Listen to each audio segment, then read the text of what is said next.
One of my favorite things she said was, I've eaten so much humble pie. It's amazing. I still fit in this dress. I loved that line. A Because perfect that's blend of delusion and fat phobia. delusion and exactly. Hello, everybody. Welcome to Please Bless This podcast. This is the podcast where two sisters talk about all things Mormon and pop culture. And sometimes we do Housewives episode recaps. Yeah. We did an episode about Housewives a while back with our lovely guest host, Emer. And we got a lot of love for that episode and a lot of like interest in the Real Housewives of Salt Lake and what they're doing about Mormonism on that show. Mm-hmm. So new season started last night. Yeah. Season 3, episode 1. Yep. And we're going to give the people what they want and do a nice little episode 1 recap. Before we dive in, I'm going to make myself a mocktail. Oh, yes. So I thought that was appropriate. And by mocktail, I mean... I caught a little bit of that fizz. That was really nice. Good. It's a Safeway brand LaCroix with a strawberry in it, for those who aren't watching. Marvelous. Yeah, Katie. So, I feel like they are just always drinking cocktails on that show. They really are. So on Watch What Happens Live after the episode, which is Andy Cohen's late night talk show for folks who don't know, Lisa and Whitney were on talking about the episode, and they played a game where Andy asked them questions and they could either answer or they had to like chug diet soda. And so Lisa's holding this huge like soda.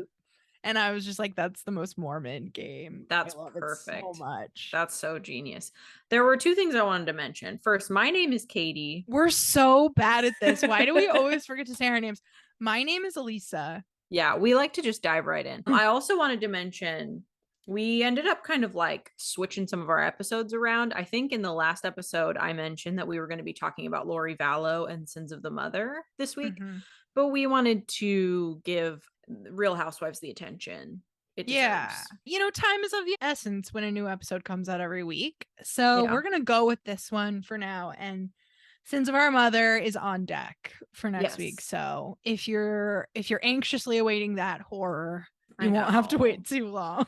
Yeah, that's a rough one. But lots of fun stuff coming up too. We've got some fun spooky season. Yeah. We're going hard for Halloween, folks, because Halloween is the best. Let's be Halloween's honest. Really important to me. Now that we're talking about Halloween, being a Mormon kid and celebrating Halloween. Oh my God.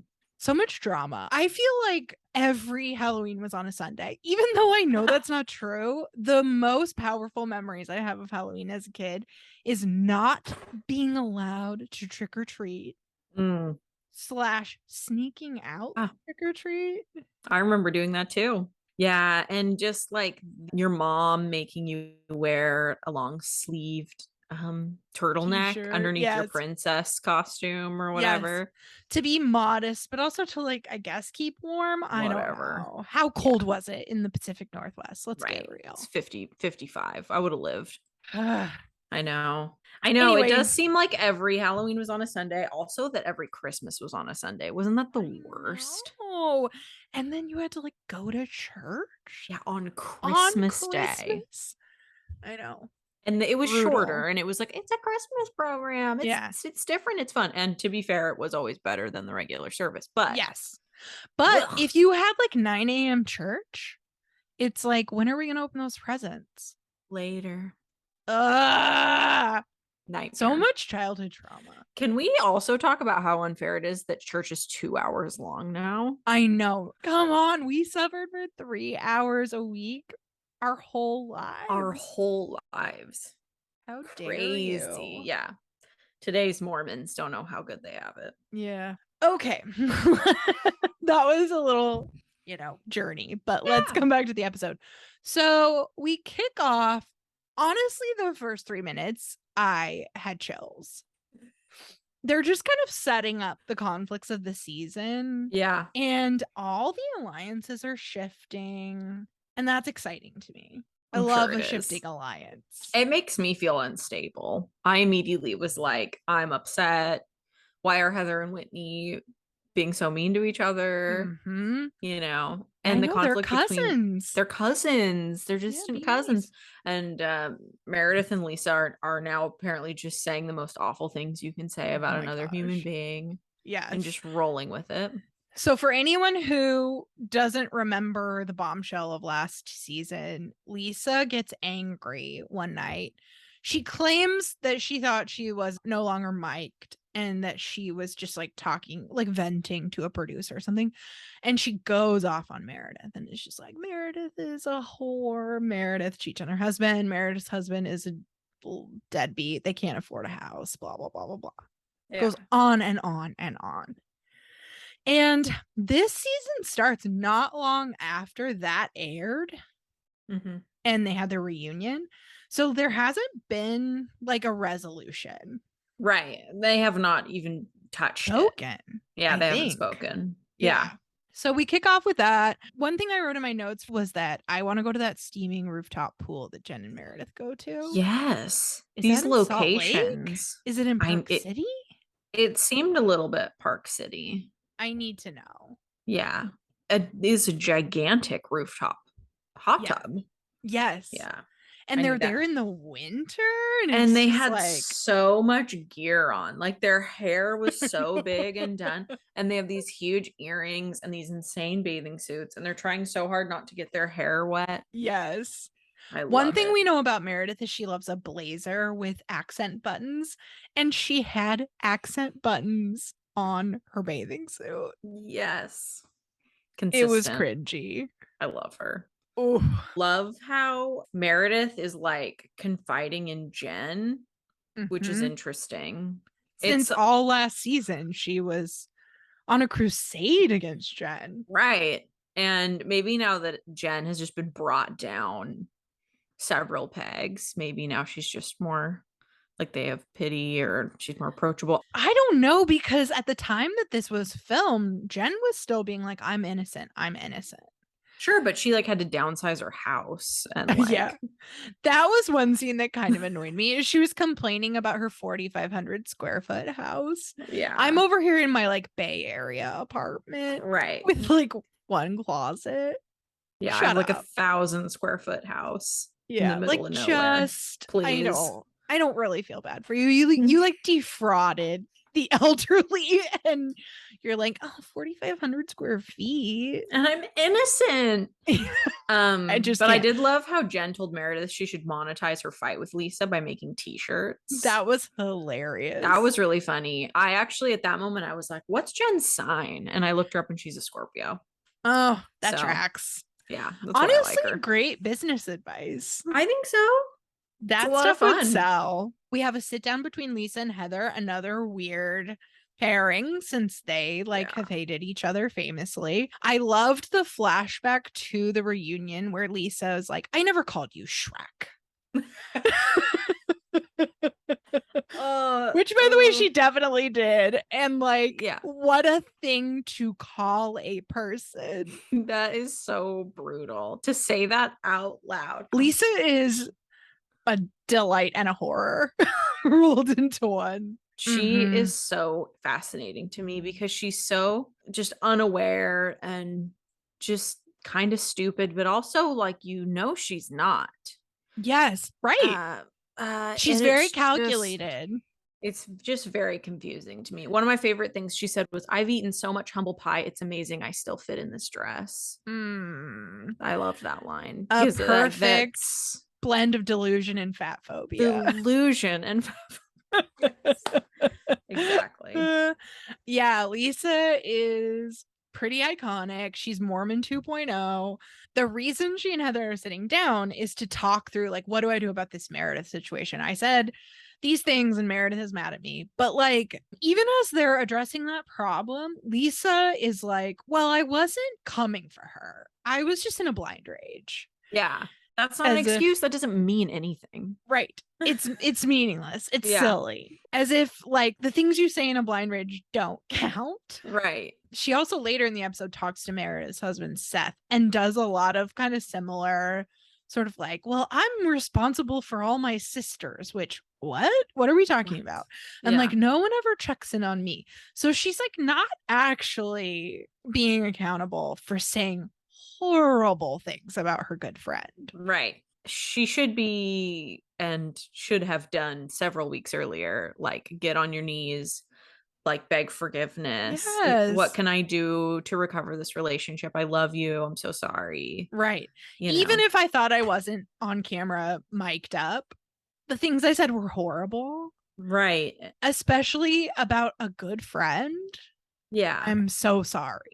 And she There's tries like to play it no off. excuse. Right. She plays it off like, I don't actually think those things. And it's Right. like, well, But they come please. from somewhere. Right. And then the thing she kept saying was it comes from a place of hurt, which is a real housewives tactic. I feel like it's like a way Yeah. to sidestep responsibility. Like, well, I'm not a bad person. I was just hurt. And it's how mean people navigate relationships with each other. Like, we're all mean and awful to each other. Who was Mhm. meaner and more awful? Right. You know? And now they're both being pretty mean and awful. I mean, Yeah. Meredith was talking some shit on this Yeah. episode to anyone who would sit down and listen. Yeah. I mean, She she popped off. accused Lisa of having an affair, Mm-hmm. which okay. Sure. But then she accused her of like having sex for money, essentially. Right. Having sex to like save the business. And she's also throwing their business under the bus, saying Yes. Lisa's family business isn't bringing in any money or it's an insane debt or Right. whatever. She's like, oh, well, why is there this SEC filing? As if it just kind of like floated down one day right in front of Meredith, as if she didn't go like seeking out information about Lisa's businesses. Yeah. I mean, it's a lot. It's a It's pretty lot. dicey. I will say though that Lisa's behavior around all of this does feel very Mormon to me. Mm-hmm. There is this sense of like, I'm not a bad person. I cannot even be open to the possibility that I am anything but morally superior and righteous. Mm-hmm. So there has to be 65 other reasons why I did a horrible thing. Right. And also just the waiting to say anything. She's not like coming to her friend and saying, like, oh my God, I can't believe you heard that. I can't believe I said that. I'm so sorry. Instead of doing that, she just waits Yeah. and waits and waits and waits, like as if somebody else is going to come to her. Or if not that, it's just going to blow over. We're just not going to address it. Right. Not addressing things. That's peak Mormon right there. There's a Yeah. passive aggressiveness, a delusion. And like, I recognize that good people can do horrible things. Yeah. And horrible people can do good things. Everybody is a mixture of both.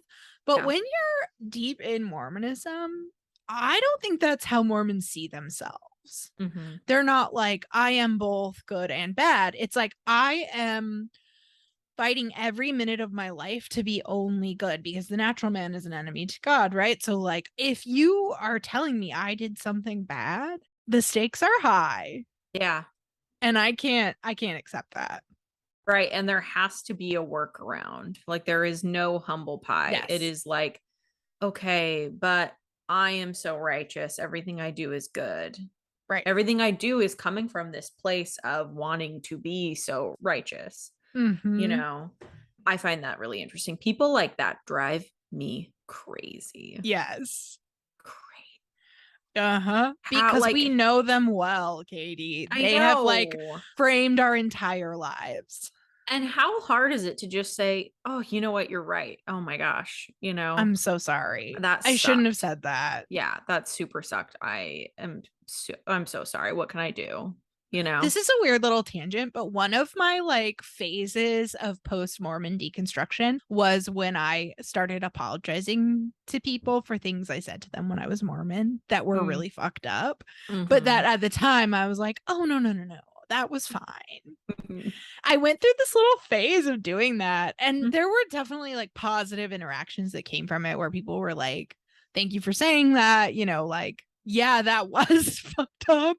Yeah. But I understand because I was also deeply entrenched in some beliefs that made me do and say fucked up things. But then there were other people who were like, I don't remember what you're talking about. Yeah. Anyway, it was a journey. And I do think it's reflective of like, there's something about leaving Mormonism that makes you realize like, I'm a fallible person and I need to take ownership of that. Mm-hmm. Because sometimes that hurts people. Right. I forgot about that. You've talked about that journey before. I think that's really something. It was very pure and precious and maybe a little silly, but it is what it is. Good for you. Okay, let's dive into the most Mormon scenes of the episode, which are at Whitney Rose's house. Yes. Whitney's daughter, Bobby Rose, is making a list.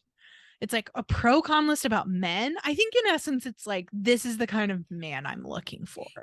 Right. It didn't totally make sense. No. She's like, I like athletic. It's like, calling it really a pro-con list was a little confusing. He's just thinking about boys. The essence of it, I was like, oh, have I ever made those lists in a very Mormon context in particular? Yeah.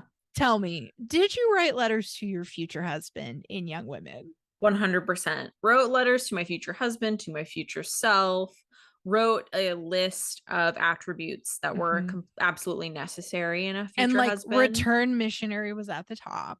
Oh, I don't remember that, but maybe. It was in my world. That's awesome. Yeah, no, but we were like told to make a list of attributes and like to return to that when we start seriously dating as adults and to like take it really seriously. Yes. You know, this was like a semi-regular activity that we were doing in Young Women's, which Mormon girls are in the Young Women program from 12 to 18. So starting at like 12, we're like imagining this future husband and writing to him. I wrote a letter. I wonder if I still have it. You might probably have kept it out of morbid like fascination. A letter I wrote to my future husband to give him on our wedding night. Oh my God, I have to find it. I bet it's in my old scriptures. I should give it to my husband. Yes. You should have him read it on the air. He's gonna be like so cringed out, but I might do it. And he's gonna be like, I don't know what any of this means. And you're gonna be like, that's why I love you. So yeah, I mean, they are obviously Whitney's family's out of the church, but the Mormon culture runs deep, and I'm sure like other young girls outside of Mormonism imagine their future husbands, but it was like very systematic in the church.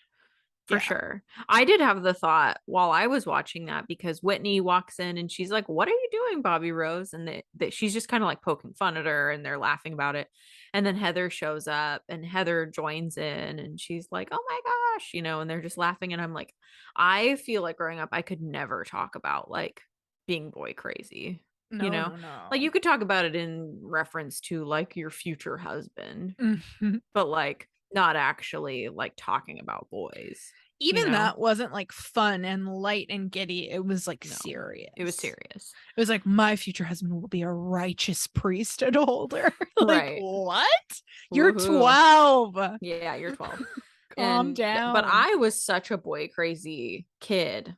It was just refreshing for me to see this girl who's going through like the totally normal, natural time of being boy crazy. And her mom's just like, haha, you're funny. You know? That was real sweet. It was sweet. Let's talk about the Utah accents in the Rose household because they are powerful. I noted when Whitney's husband, Justin, says, I don't know how I feel about this. Oof. Phil. Ooh. Fill. Phil. I don't know how I feel about this. It's just like the laziest accent you've ever heard. It is peak Utah accent. That is it. And then later they go down to their speakeasy in their basement. And Whitney says, like, the fact that we have a bar in our home, it's such a big deal. It's such a big deal. Dill. Dill. It's such a funny accent. Like like that lazy ill sound, and then like mountain. You know, they're going to the mountain. One thing I noted from that scene when they go into the speakeasy, the pocket door, the like hidden pocket door, I was like, Utah women love a pocket door. I bet there's Yes. pocket doors in all these houses. Any sliding entryway. Oh, Yeah. yeah. Okay, so we're at Whitney's house. They're in their little speakeasy, and she tells Heather, I've decided to resign from the church, like officially. And she frames it as like, I've been doing all this kind of healing work, cut to her with an energy healer. So interesting. Yes.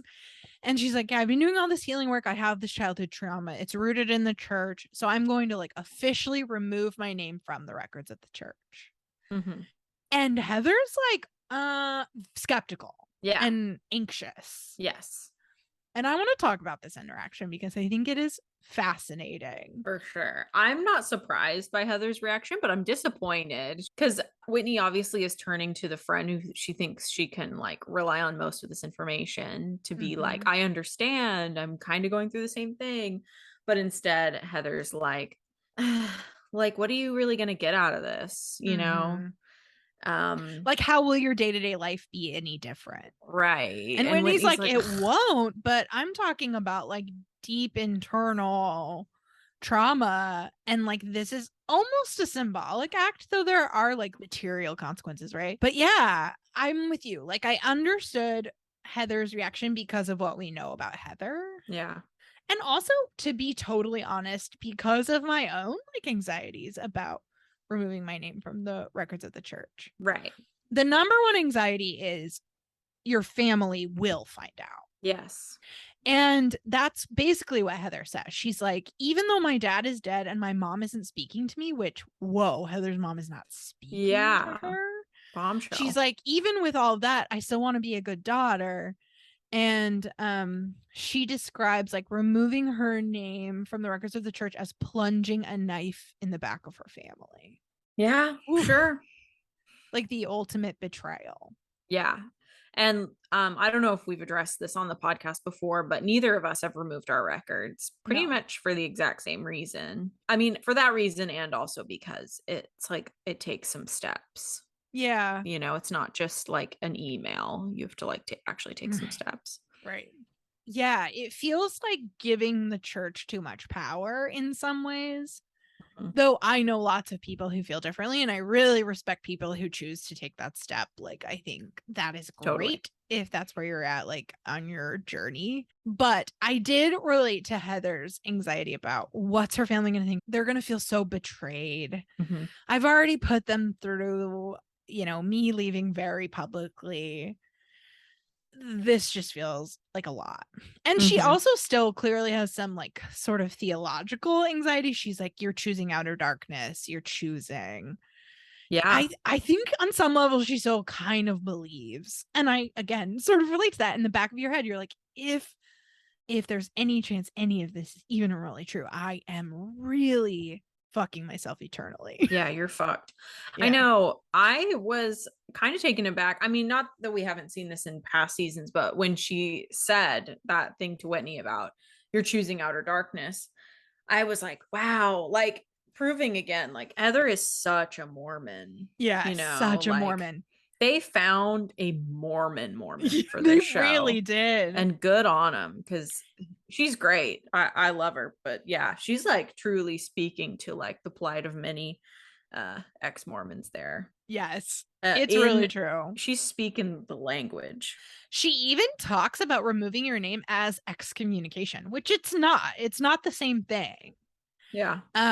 But she talks about it in that way where it's like she thinks of it as a really negative kind of dark thing in the way that excommunication is very negative. Like you're being rejected by the church, or you are rejecting the church and your family, essentially. Yeah. It's intense stuff. I will say too, like, I don't know what the process is if you want to officially resign from other religions. Like if you were born into a Catholic family and baptized and your name exists within Catholic records, I don't really know what that looks like. But in Mormonism, it is a little ridiculous historically to remove your name. So it used to be that you would like go to your bishop and tell him remove me from the records. And then you're kind of counting on the bishop to actually do something about that.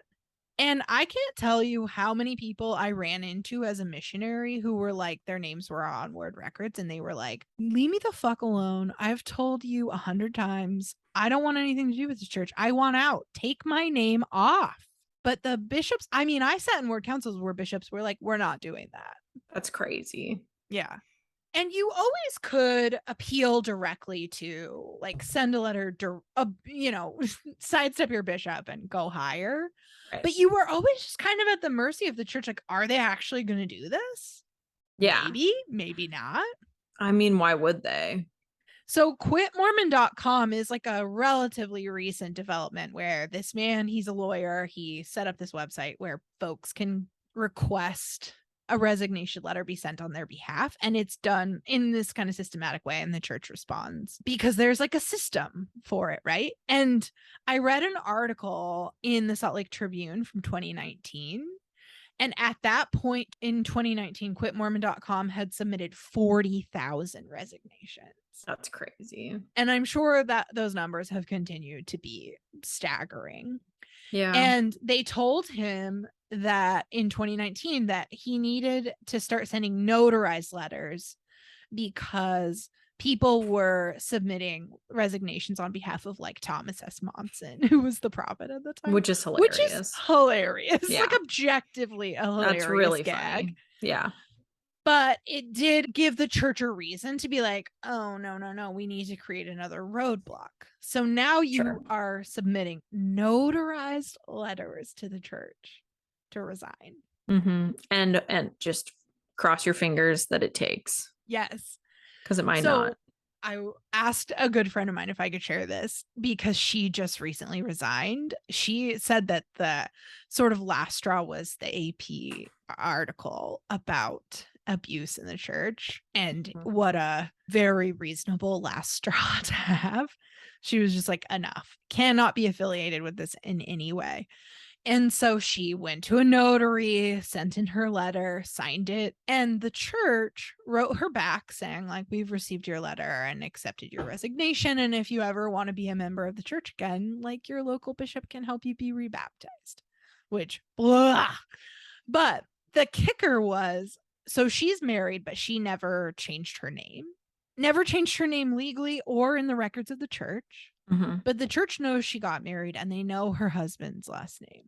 Mm-hmm. Her husband, who is not a Mormon and never has been and never will be. And so in her notarized letter, and they care so much about identity that they're asking you to get things notarized. She used her legal name, which is the name she has used her entire life. But in their responses, they used her husband's last name multiple times. Man. And she sent me a screenshot of it, and I was like, I was irate. I was seeing red. I was like, fuck you. Who do these people think they are to tell you what your name should be? Yeah. If that isn't the most Mormon thing. One last dig, man. Yeah. Just Kick turning you the on knife. your way out. Yeah. Oh my gosh. Anyway, in summary, I love that Whitney Rose is now like a spokesperson for quitmormon.com. I think that's love beautiful that she name dropped the website and went over all that, because people will probably follow in her footsteps after seeing that episode. Like maybe people who just haven't been members for a long time who are like, I want to get out, officially. Yeah. I think that's awesome. Again, on Watch What Happens Live after the episode, Whitney was on, and Andy Cohen asked her, like, so is it official? Like, did it take, are you no longer a member? And she was like, yep, it worked. My resignation was accepted. This was my third time trying. That's crazy. Yep. Yeah. So proof sometimes it doesn't take on the first try. Yep. Yeah, that's really frustrating. Anyway, love those Mormons. Love how Real Housewives of Salt Lake is like willing to go there into the Mormon content. I know. They're talking about some real Mormon stuff. I'm pleasantly surprised. Yeah, it's pretty great. Though I do still want my like true blue small town rich Mormon family version, the TLC version. That's what I Yeah. called it. Yes. Yeah. I would like a character who is Heather Gay like 10 years ago Yes. in Deep. Deep. I want to watch that show too. Yeah. The remainder of the episode really centers around Coach Shaw's 51st birthday at this real bougie house up in the foothills. And, you know, it is what it is. Some drama plays out. But the thing that stuck out to me was the shots where the people are walking into the party and it's nighttime. You just see the valley lights below. Yeah. And I was like, this is what makes Salt Lake a magical place. This is it. Like, this is the there are place. problems, to be sure. Yeah. But there's something really like beautiful and majestic and magnificent about Salt Lake. It's a beautiful spot. Yeah. If I was a super rich person, I don't know, no reason not to live up there. Yeah. What else is there to say about this party? I mean, we already talked about how Lisa and Seth have a very awkward interaction. We briefly mentioned it. I did love that interaction. Like, I love how Seth, I feel like often like a husband in that scenario might be like, oh, it's gonna be okay, you know, like whatever. Like, be like, this isn't really my fight, even though she said stuff about him, just being like, whatever. But he's straight up like, I don't know, you said some pretty crazy stuff. Yes. You know, and she's like doubling down and coming up with excuses, and he's like, you know, I appreciated that. And how she's like, I don't expect you to forgive me or whatever. And he's like, yep. There was one moment in particular where she said something like, I've never said anything bad about Meredith. Yeah. And he's like, and he was literally like, you got to be kidding me. Like, his face was like, please. Yeah. Loved it. I'm not gonna stand for this. It was so awkward. My face is getting red. That like never happens. Oh my gosh. Are you just so heated about Lisa? I'm a little bit heated. It's your mocktail kicking in. I know. Oh, one observation I made about the party too, in this random house, from this random character who seems like she might become actually a character this season. Yeah, I think she's a new housewife. Okay. There were hanging lights that looked like fly tape. Oh, it looked like she had fly tape everywhere, and I couldn't stop seeing it. I can't not think about fly tape when I think about a house in Utah, just because of our like grandparents and fly tape everywhere. So of course your brain goes straight to fly tape. Yeah. Utah fly tape. Yep. One other thought I had from the party was Heather like sees this really tall man and is like, ooh, who's that? And it turns out he's like a former Celtic. And I just hope she's getting some action. I hope she hooked up with that basketball player. I just am Team Heather and I want her to be blissfully happy. I want her to have everything. I want her to come out on top. Yes, absolutely. Please bless Heather. Please bless Heather Gay. So all in all, great episode. Lots to come this season. I mean, I feel like the big storyline of Real Housewives of Salt Lake City is Jen Shaw's like upcoming guilty plea. And, you know, that's its own side story that honestly is not my favorite part of the show. No. I just kind of endure all of that. But I will say on Watch What Happens Live, Andy asked Lisa and Whitney, he was like, have you spoken to Jen since she pled guilty? And they're like, nope. Whoa. Okay. So that's interesting. That's interesting. We're in it for the Mormon content. Yeah. At the end of the day. Let's talk more about Outer Darkness. That's the most interesting part of the show for sure. Yeah. Take me to Outer Darkness. Let's see what's up. On that note, thanks for joining us for this wonderful Real Housewives recap. Let us know if you want more. Yeah, we can do these. Send us DMs, send us emails. We love to get them. We're at pleaseblesspod@gmail.com. Follow us everywhere at pleaseblesspod, TikTok, Twitter, Instagram, YouTube.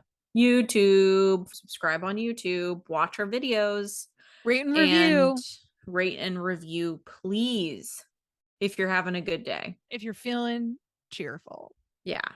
If you're liking what we're doing.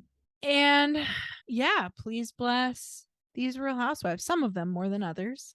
Yeah. And please bless this podcast. Amen.